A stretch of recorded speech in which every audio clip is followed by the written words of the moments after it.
안녕하세요. 인사할 시간만 있습니다. 항성의 우주 속으로의 항성입니다. 2024년 9월 흥미로운 논문이 발표되었습니다. 놀랍게도 지구도 과거에 토성처럼 고리를 가지고 있었다는 주장인데요. 우리가 아는 지구의 모습과는 매우 다른 흥미로운 지구의 모습이 과거에 펼쳐졌다는 것인데 지금은 상상할 수도 없는 놀라운 이 연구 결과는 어떻게 나온 것일까요? 항성의 우주 속으로 지구도 고리가 있었다 편 지금 시작합니다.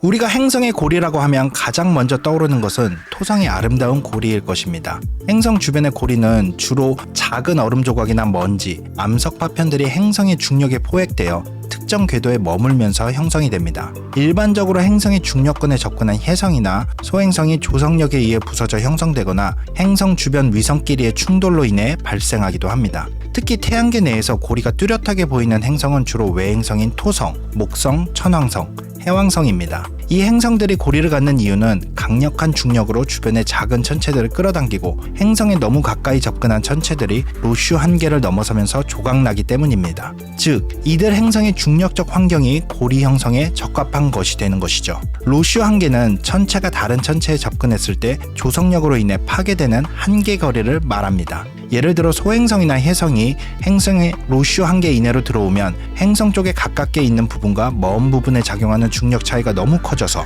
천체가 파괴되게 됩니다. 이런 현상이 행성 고리 형성의 핵심 메커니즘입니다. 2024년 9월 3일 발표된 이 논문은 지구 역사상 매우 특이한 운석 충돌 분포가 나타난 이유를 지구가 일시적으로 소행성 파편 고리를 형성했다는 창의적이고 새로운 관점으로 설명하는 연구인데요. 연구진은 지난 운석 충돌 기록을 자세히 분석했습니다. 약 4억 6,600만 년 전 오르도비스기 시기에 형성된 21개의 운석 충돌구의 위치가 매우 독특했는데요. 해당 기간은 오르도비스기 운석 충돌 급증 기간으로 알려져 있죠. 이 시기에 형성된 운석 충돌구 21개는 지구 전역에 무작위로 분포하는 대신에 적도 부근 위도 플러스 마이너스 30도 이내에 좁은 띠 형태로 집중되어 있었습니다. 이는 일반적인 소행성 충돌과는 달리 매우 이례적인 분포로 계산 결과 소행성 때에서 무작위로 지구를 향해 날아온 운석이 이런 분포를 만들 확률은 약 2,500만 분의 1로 매우 낮다고 합니다. 그렇다면 어떻게 적도 지역에 운석이 몰려서 충돌한 것일까요? 저자들은 이런 집중적인 충돌 분포가 소행성대에서 기원한 것이 아니라 지구 근접 궤도에서 거대한 엘콘드라이트 소행성의 대형 파편이 지구의 로슈 한계 내로 근접해 지나갈 때 조성력으로 인해 파괴된 후에 형성된 고리 형태의 파편 원반으로 변한 사건을 핵심으로 보고 있습니다. 이 파편 원반은 이후 약 4천만 년에 걸쳐서 점진적으로 지구에 떨어졌고 적도 주변에만 집중된 운석 충돌구를 형성을 하였고 오늘날 관찰된 적도 부근의 띠 형태 분포를 형성했다고 주장하고 있습니다. 이 고리는 단순히 형성된 것이 아니었습니다. 연구진은 이 고리가 거대한 엘콘드라이트 파편이 지구에 근접하면서 조성력에 의해 붕괴되고 그 파편들이 타원형 궤도의 충돌과 중력 상호작용을 거치면서 점차 원형 궤도를 갖는 고리 형태로 정리되었다고 설명을 합니다. 이때 행성의 적도 부근은 중력적으로 안정된 영역이라 파편들은 자연스럽게 지구의 적도면에 가까운 평면에 분포하게 되는 것이죠. 그 결과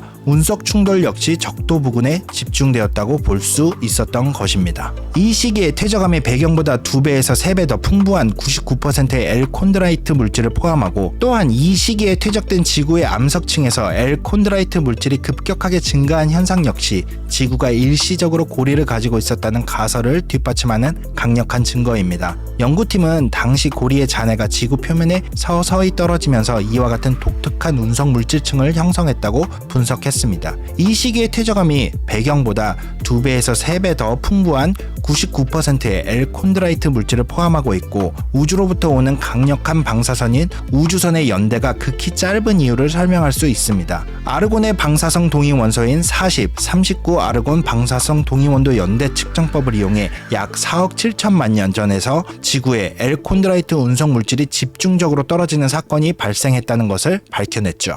흥미로운 점은 이 분포가 단순히 우연이 아니라는 것입니다. 연구진은 총 6가지 판 구조 복원 모델을 이용해서 이 시기의 운석 충돌구의 위도를 계산했고 모든 모델에서 충돌구가 적도 부근 플러스 마이너스 30도 이내에 집중되는 경향을 확인했습니다. 또한 리플리의 K 함수라는 통계 기법을 이용해서 이 충돌구들이 무작위가 아니라 특정한 거리 범위 내에서 뭉쳐있다는 사실도 밝혀냈습니다. 이는 지구 주변에 형성된 고리에서 운석들이 지속적으로 떨어졌다는 가설을 강력하게 뒷받침합니다. 결과적으로 생긴 파편이 수천만 년에 걸쳐 붕괴되어 충돌 분화구 속도가 비정상적으로 급증한 파편 고리를 형성했다고 제안했습니다. 이 가설은 이 시기의 모든 충돌 구조가 적도 부근에 위치하는 이유를 설명할 수 있습니다. 소행성대에서 유래한 천체의 충돌은 지구 전체에 무작위로 분포할 것으로 예상이 됩니다. 이 충돌 구조의 분포가 무작위로 관련 없는 충돌체에서 비롯되었을 확률을 2500만 분의 1로 추정한 것이죠.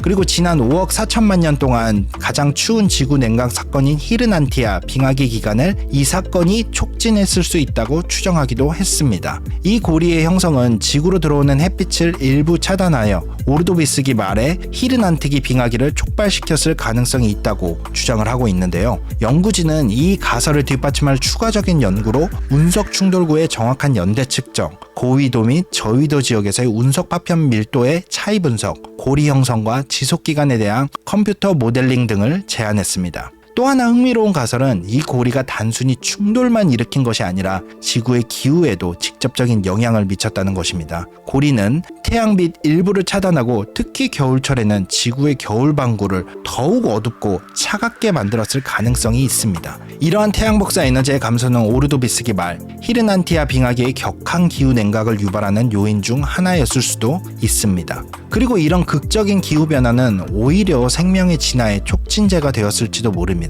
연구에 따르면 이 시기에 오르도비스기 대생물 다양성 사건, 영어로는 GOBE, 고비라고 하는 사건이 일어난 시기이기도 합니다. 계절간 온도 차이가 더 극심해지고 환경이 급변하면서 생명체들은 더 다양한 생존 전략을 발달시켜야 했고 그 결과 전 지구적인 생물 다양성의 폭발이 일어났을 가능성도 제기되고 있습니다. 만약 지금 우리가 보는 하늘에 고리가 존재한다면 어떨까요? 이는 매우 아름다운 광경일 것입니다. 밤하늘에는 밝은 고리의 띠가 지구를 둘러싸고 있는 장관을 볼 수 있게 되겠죠. 하지만 이런 고리는 지구에 도달하는 태양빛을 차단해 지구의 기후에도 심각한 영향을 미칠 수 있습니다. 특히 고리가 적도 주변에 위치해 있다면 적도 부근의 태양빛이 감소하고 기후변화가 나타날 가능성이 큽니다. 또한 언제 떨어질지 모르는 소행성 충돌 때문에 불안해 살아갈지도 모르는 일인 것이죠. 우리가 지금 밤하늘을 올려다보면 고리는 보이지 않습니다. 하지만 수억 년 전 지구 위에는 토성처럼 고리가 존재했고 그 고리는 단지 장식이 아닌 지구의 환경과 생명, 심지어 역사의 방향까지 바꿨을지도 모릅니다.